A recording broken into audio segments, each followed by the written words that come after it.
my friends, welcome to God Focus this morning. The title of today's episode, Broken Cisterns. A cistern is a man-made reservoir that is used to catch and store rainwater.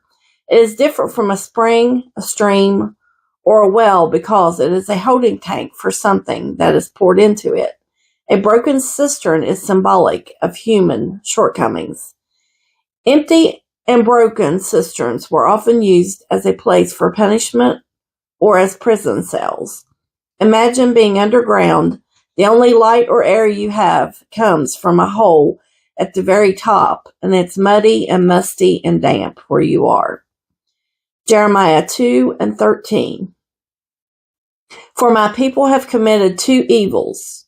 They have forsaken me, the fountain of living waters, and hewed them out cisterns, broken cisterns that can hold no water. God told the prophet Jeremiah that Israel had committed two evils. They had forsaken him.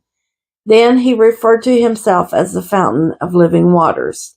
They dug out cisterns that were broken and could hold no water. In other words, they had carved out their own way while forsaking the one true God. I feel like there is a lot of churches today which this verse can be applied.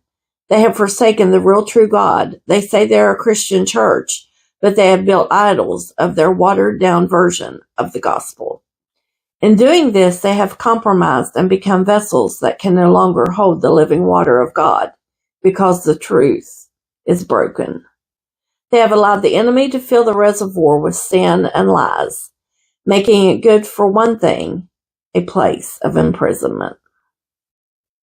In the case of these churches, nothing will change until they decide to cry out to God and ask Him to repair the damage.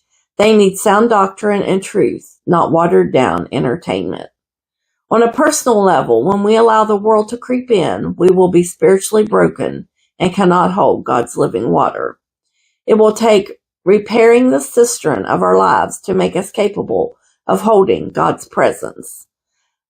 But in order to make those repairs, we must look to our God. He is the only one who can fix our brokenness and make us strong enough to hold His living water. We need fresh water daily to live. Allowing the world to creep in, our spiritual water becomes stagnant or polluted with sin and the cares of this life. We will not produce fruit when the water of life within us is polluted.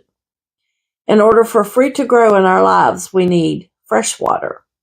The stagnant and polluted water needs to be purified, just as our soul is purified by the blood of the Lamb. Before a harvest can take place, something has to be planted and watered.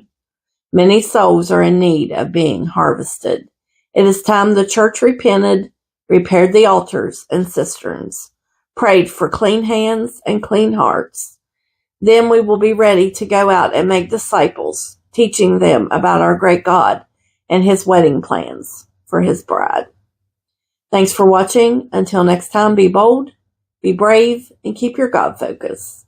Like, share, and subscribe for more encouragement. Have a wonderful day.